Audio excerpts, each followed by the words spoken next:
All right, Campers and team, this is our brand new podcast. The whole point of switching over to podcasts is to have some different formats and maybe add in some new things that we haven't talked about in the past. So those of you that know me, you probably know my voice. It's Ben Hirsch, and I am here with my co-host, Megan Neighbors. Hey, everybody. Give us grace. It's brand new. So what's in today's episode? We're going to be talking about a bunch of different things. So we're going to go through the new brand promise. I got some news stories. We've got some customer service, make it right moments, employee questions, and then what's ahead. And the whole point of this is to quickly just try to keep our team as up to date as possible on what's going around, and also give you guys an opportunity out there to ask us some questions without us doing corporate speak or dodging, and I will do my best to do that. 100% anonymous, too. I can attest to that. So, Ben, our feature for this month is the new brand promise. And this podcast is really a key component to that. In a 90-second version, can you sum up what our new brand promise is going to be? Probably not in 90 seconds because I'm not known for being short-winded. But so we did a lot. We did a lot of research, and ultimately we came down to what a lot of you have seen on the website, which is the Right By You framework. The whole idea of right by you is not just right by the customer when they're buying an RV, but it's throughout the entire ownership experience. It's not meant to be a tagline we hang on the wall. It's a standard we're holding ourselves to, is making it right by them. But we also think that this really explains our promise, not only for our customers, but for our teammates. So Megan, when we were thinking about this, we actually thought we did as a group. Megan and I and a bunch of the other teammates were thinking, how do we actually have an employer brand as a employer that matches our brand that we get, or our tagline that we give to our customers? Yeah, absolutely. It was a really interesting exercise when we were going through this. We actually utilized an outside vendor because if you've ever had to fill out a questionnaire about yourself, it's really hard to talk about yourself. So it's hard for us to define who we are and how we wanted to be portrayed because we were too involved. So we did a bunch of research. We reached out to customers to see how they felt about us and what stood out and what didn't stand out. And that was really a humbling experience on that end of things. Reached out to employees to see how they viewed us and our brand, and kind of analyze the industry in general to figure out where are there opportunities as far as a brand goes. And all that kind of came down to one archetype. We kind of went back and forth with several different ones. That was fun because the working group that was on it all had very different perspectives on which archetype we are. And we landed on Caregiver. So some examples of brands that are under the Caregiver, you think Dove, you think Pampers, etc. Somebody that is trustworthy, that you know is going to take care of you and your family. And we felt that that was a really great summary of who we are and who we want to be in this industry. And nobody else stands on that platform, which I think is really cool. But it's a tall order to fill, on the other hand. Yeah, so, and it's a good point, Megan, because we wanted to differentiate. We want to be different than others, and we also wanted something that represents us. And when we went through the process, it was as important on what we chose not to be as what we chose to be. So we had several times where we kicked it back to our consultants that we hired to help us out with this, and we kicked it back. So one of the times was they were framing around those archetypes. Like we ended up landing on Caregiver, but we didn't want to be the everyman.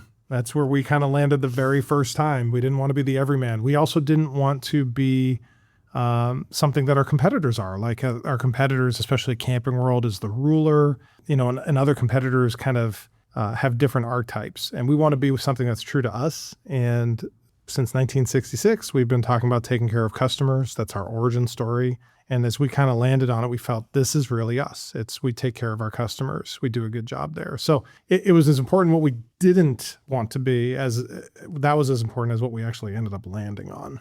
Absolutely. And one of the things I know that is an employee question is what's going to happen with the RVer's trusted resource since 1966? And Ben, you can correct me if I'm wrong here, but I see this as just a much more simplistic, emotional version of that says a lot more with a lot fewer words, if you will. We still are that trusted resource. Right by you should, if we do our jobs right, should convey that. So I know that would be one of the questions that's been coming out of the stores as we start slow rolling this out. Yeah. And, the RVer Trusted Resource is a good question, or it's a good tagline. It's a little bit corporate-y. It's a little bit, it fits us, but it doesn't say exactly what we give to the customers. Probably definitely doesn't for our employee promise either. So we just feel like Right By You is much more about how we're a people-focused business and how that's how we try to drive it. So it changed a little bit, and I think this is a good change for us as we position ourselves for the future. And how do we want the customers to think about us as more than just a trusted resource, but really the dealership that helps them throughout their ownership experience and does right by them.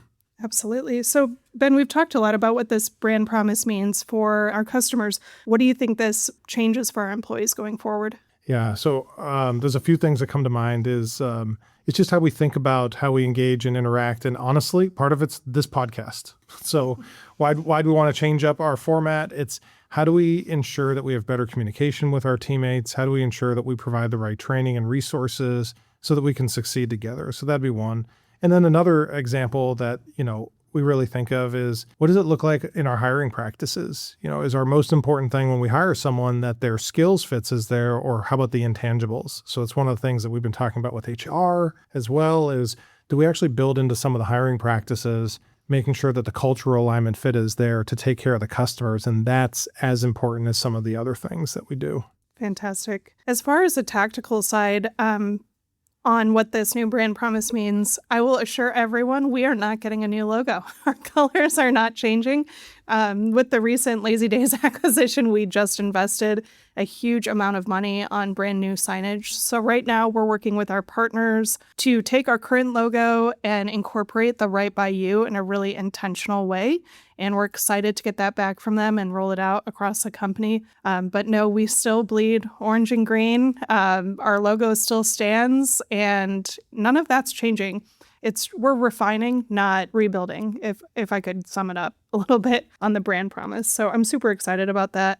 So no new uniforms, no new signs, no crazy capital expense coming out of this. And we're going to do some fun things with the colors too. And you've probably seen them on the website, that some of like the initial, what we're thinking with the colors is let's lean into our colors. We got cool colors. They're good. They're bold. They stand out, whether it's at a show or in a store. So we're going to lean into that. We think the Right By You framework speaks to customers. So it's less about trying to reimagine ourselves as describing ourselves better. So I think if you're good, Ben, we can wrap this up with a few questions around the new brand promise. Cool. If you're ready. Yep. So the first question, and I think everybody's going to think this, do you feel this is just a marketing tactic, or how are we going to weave this into how we do business on a day-to-day basis? I don't think so. So we kept the RVer's trusted resource for over a decade. I don't remember when we started using it, but we're pretty consistent. We're more that looking for the future, something that really describes us for a long time. And I view this as doing just that.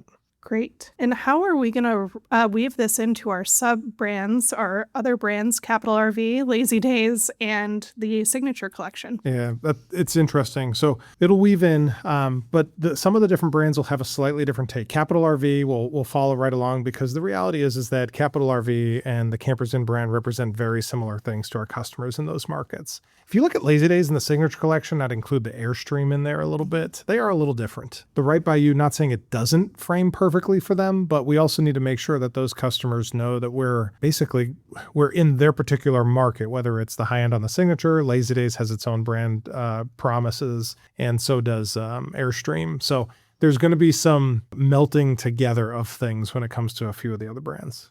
Yeah, absolutely. I would say that what you guys will be seeing here shortly will be V1 of this new brand position, and we'll be rolling it out slowly for all of the brands and making sure everybody gets some TLC as we roll this out. Nobody's going to be left behind on that. Anything else, Ben, that you wanted to cover on our new brand? No, I'm super excited about this. And one of the questions that one of the teammates sent in actually kind of ties into this, and I'll wait to save some of it for that question. Awesome.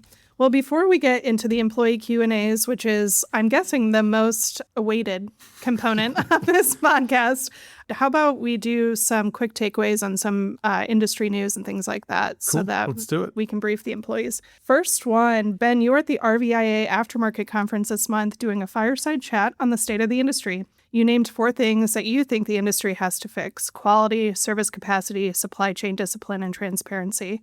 So what did you say on stage, and what would you tell our own people that you didn't say in front of the whole industry? Oh, it's interesting. I don't actually Well, the second part of the question I'll have to think about for a second. But the first part, I really talked about what I've been talking about all year, which is what does our industry need to be doing to grow the industry, grow the customer base?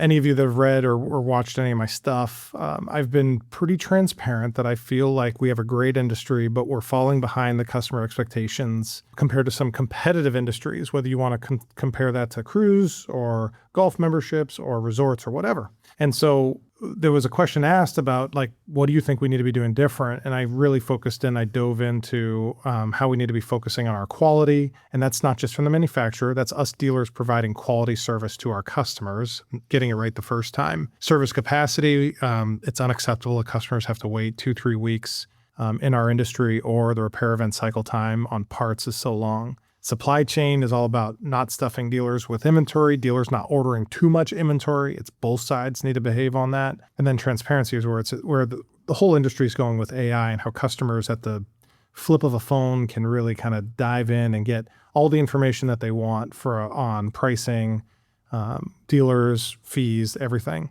So the big message here is it actually fits really into this Right By You framework. And I would tell you that going through some of the Right By You brand strategy got me thinking about, what do we want to represent as a company? And what do I want to say when I'm invited to these events? So I used this conference as one of the couple conferences this year where I'm not necessarily using Right By You, but I am using our platform that we're building to be super honest and transparent with the customer, and transparent about the things that are right and wrong in it. So that was basically what I talked about.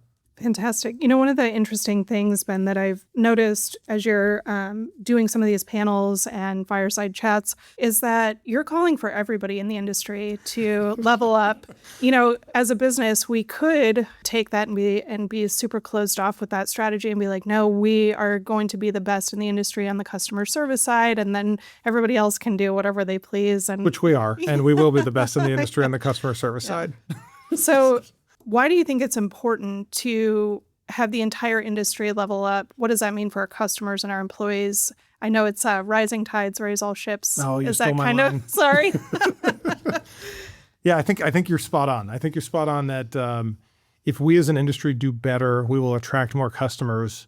I think we can win inside the industry with our strategy, right? So I believe that we will continue to lead in this area, lead with everything from our CX30 initiatives to some of the technology tools we're putting in place, to just hiring the right people and having the right culture. But ultimately, when it comes around to the industry and what we got to be doing there, the industry needs to step up its game, because our industry cannot rest on what we've done for the past decades. Those of you that have talked to me know that I believe that we're in probably the greatest amount of change in the economy over the next, let's say, the last couple of years and the next 5 years, with technology and all sorts of things changing.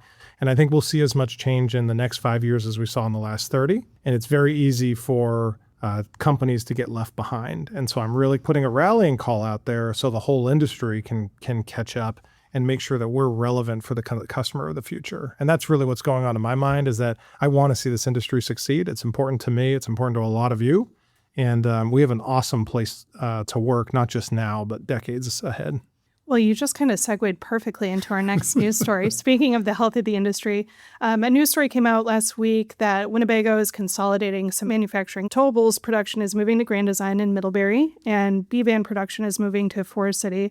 Both of these plants they're leaving are going up for sale. No new product lines are going to be going into them. What does a move like this mean for us and for the industry? You know, it's really just it's a reflection of what's going on in the industry. Every business has to be healthy in order to make it through a cyclical downturn. And Winnebago Industries, which includes Grand Design and Winnebago and all the different ones, they got to do the same thing. So when I see something like this, I see them probably making the right moves for them. I don't know if it's exactly the right moves, but I think these are tough decisions. They're not easy, but if for Winnebago to be relevant going forward, they have to make those tough decisions now when we're 48% off as an industry from the retails that we saw in the peak of COVID. So it's probably a necessary adjustment. Thank you for your candor on that. Speaking of candor, are you ready to get into some employee Q&A questions? Ben's in the hot seat now. Here we go. All right. So we'll open up a question from Michael Keefe out of Kings Mountain. He's a brand new employee, started August 10th. He wrote, "I'm so excited for this opportunity. What would your best advice or encouragement be for a new hire like me?" Awesome. And Michael, thanks for the softball as the first question. That helps a lot. I would say three things really come to mind. First is be open to training. We do a lot of training for everybody, and this isn't just for you, but it's technicians, salespeople. Jump in as much as you can. Do the scrimmaging.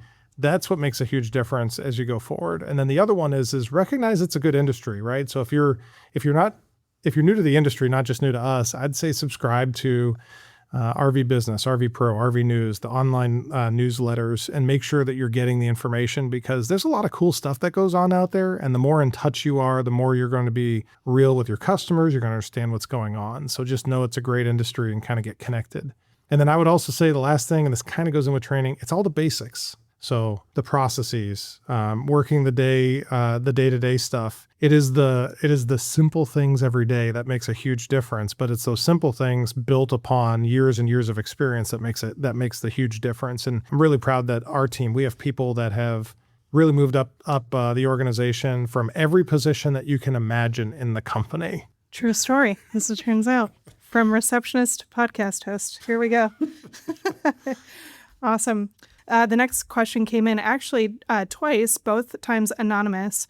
And essentially the question is, why do sales and service not have the same operating hours, especially when it can create friction for a customer regarding pickup, day of delivery, etc.?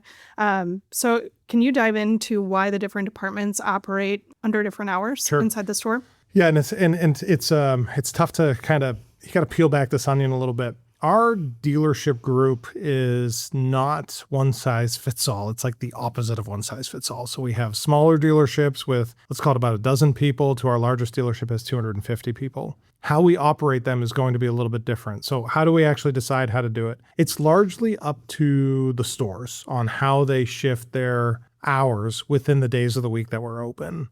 So some stores that have more limited staffs, the reality is we might not have enough staff to be open 7 days a week, all of the hours that match sales, because, for example, parts, there might be 2 parts people and there's just not enough hours to flex and make sure that we're doing that sort of thing. So what do we do as a company? We actually delegate a lot of that. We delegate it to the stores, managers working with their general manager and their directors, kind of figuring that out. So I know that's not like the perfect answer, but the real answer is we don't have set hours for every department across the entire company. And we kind of need to flex based on the size of the store, number of people that we have.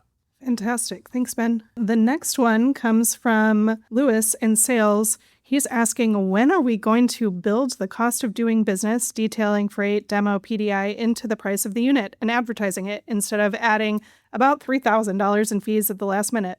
His words were, the customer loses trust in the salesperson and the dealership, even when you prep them in advance, even when our bottom line beats the competition. Can you give us an idea when our pricing structure will change? Like super soon is the answer. And by super soon, I'd make a date, I'd put a date on it, but we're working on a few things. So this is all about the right by you promise. I hear you. And we are making a strategic change to be super transparent on this sort of thing. What does that mean? It means we got to rebuild the website. So we're working with our website partner, and it's not just, okay, well, now you rebuild the website pieces so that you can show the different, like basically the price, with the finance discount, the different things right on there. It also means that we have to be doing it in a way that's compliant. And it also means that we got to get all the back end data stuff right. And that's what's taking a long time. I promise you, Lewis, that there are people screaming every day about this, right? And it's not just internally, it's to our vendors, trying to get them all to play nice. So by the time this podcast goes out, probably a couple weeks, but don't hold me to that, because we're still waiting on some internal vendors to honestly pull their weight and do their part so we can get this thing done. Yeah, and just to add to that, one level of complication with this new structure is that we operate in 22 different states. Yeah. And there's all different sorts of rules and regulations depending on what state you live in. And we could have gone the easy route and just created a landing page with 1 billion states on it and what the dock fees are and what they're going to pay, and kind of taken that easy way out instead of programming every dealership individually to reflect their actual dock fee and freight. So we're trying to do this the right way, the way that's going to hold up through this for a long time. Sometimes the right way just takes a bit longer, unfortunately. Yep. Absolutely. Next question. Someone anonymously asked, if the company's goal is happy customers, what are we doing to make sure employees feel valued? And they got specific. The anniversary recognition program, a small plastic pin, and $100 in uniform credit, which employees pay taxes on. But what are your thoughts on this team member's question? Yeah, so there was a couple of different pieces of this. They got deep on the employees paying taxes on it. That's our bad. That wasn't actually intentional. That was when we partnered with the vendor, we didn't know that it was going to ask them for the taxes. So if you ended up paying taxes and you haven't been reimbursed or something on that, just shoot Megan or I an email. If you have Renitha's email, you can shoot her one as well. We actually talked about this one ahead of time. Our new program and the way that we have it structured, you're not having to pay taxes on that. We do care about our teammates. It's a huge thing for us. So what do we do to make sure our employees feel valued? That actually is why we have the anniversary recognition program. That's brand new. The pins are brand new. The gifts are brand new. And then in addition to that, the things we've been doing a long time, our value surveys, trying to make sure we're aligned. So I apologize on the taxes piece. That was a miss. Awesome. A fun one. I know you're going to like this question. It's right up your alley, Ben. So David in Inventory asked how AI access and training will expand for people who want to build those skills. Yeah, it's coming. So take a step back for a second. Early this year, and I don't remember exactly when, but it was early this year, at one of the national leadership calls, I challenged each of the national leaders to really dive into AI. We were doing it here and there, but it wasn't an effort. So it really wasn't until this year, 2026, where we dove in both feet first, everybody at the same time. So we're learning about, how do we actually push it through the organization? How do we get implementation? How do we do that as a balance towards not it being a distraction? Because that's half the challenge. So it's coming, but I can't tell you that it's going to happen super soon because we are at the tip of the spear. We talk to a lot of our other dealers in the industry, and we are way ahead on the AI side from most of the other dealers. So we're still figuring things out. We're still building the best practices. And yeah, we know we need to have more training on this, but we're super early in the implementation and adoption. Fantastic. All right, 2 rapid fire questions so that we can move on to the Make It Right moment of the month. So second to last question is, we did a survey on insurance, but we haven't heard anything back about the plans and all this good stuff. Can you expand on briefly how we analyze our benefits this year and what key factors are taken into consideration? So we've done the benefits survey several years in a row, and I know maybe we can do a better job communicating. Maybe this podcast can help us communicate some of it. Our insurance costs, our healthcare costs have not gone up for 3 years in a row, and that's unheard of in the current environment. So most businesses are seeing insurance rates raise in the double digits, so 10, 20% a year in that range. And I think this year there might have been like a 1% increase, but it was almost nothing. And that was the 3rd year in a row. But I hear you. So with that even being said, I hear you. We're negotiating behind the scenes. We're trying to do some things to find ways to take cost out of the programs.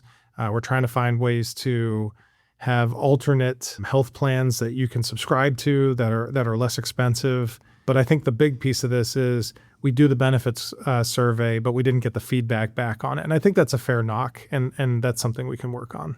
Good deal. And our final question, speaking of feedback, we've been doing the CX training now for a few months, and we had a few employees write in about why do we do role-playing in these trainings, and it makes everyone feel uncomfortable. So what's your response to that? Yeah, so how do you make a diamond, right? Pressure, lots of time, right? So I think the reality is that this, what we call scrimmaging, is something that we got from a consultant years ago at an offsite. And the whole idea of scrimmaging is that if you're a sports team, doesn't have to be pro, could be a peewee team, I don't care. If you're a team and you're in the locker room and you're drawing out all the plays and you're talking about it, do you actually know how to do those plays? And the answer is no. So what does scrimmaging do? We got to go actually practice it, because if we don't practice it, the very first time we use this is in front of the customer or is in front of someone else.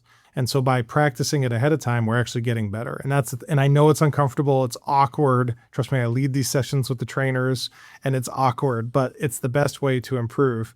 And what I would say is we shouldn't be doing it in front of everybody. So I'm hoping that the trainers are breaking everybody up into groups of 2 or 3. So it's not quite as uncomfortable. It's not in front of a whole room. Well, thanks for answering all of those questions, Ben. Look forward to next month where we get to tackle some more from our employees. Sweet. I'm looking forward to them.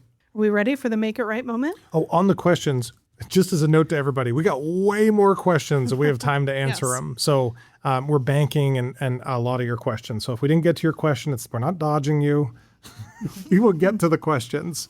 So anyway, sorry, Megan, go ahead. No, absolutely. If you want to take it away with our make it right moment of the month. Cool. So we've actually had some really great customer satisfaction, make it right moments of the month. So there's a couple I want to highlight here. One is from Ocala. And we had a customer by the name of David Smith. He completed a survey on the 31st. He came in for service. He went to pay, and the cashier, unbeknownst to him, missed some of the discounts he was owed. So you know what? They ran out to him after he went outside. He went outside, the customer went outside, and the employee ran after him, said, "Hey, I need your card back. We need to refund you about $150, and then refunded it to him. So David's own words were, he would have never caught it himself had the advisor not been honest.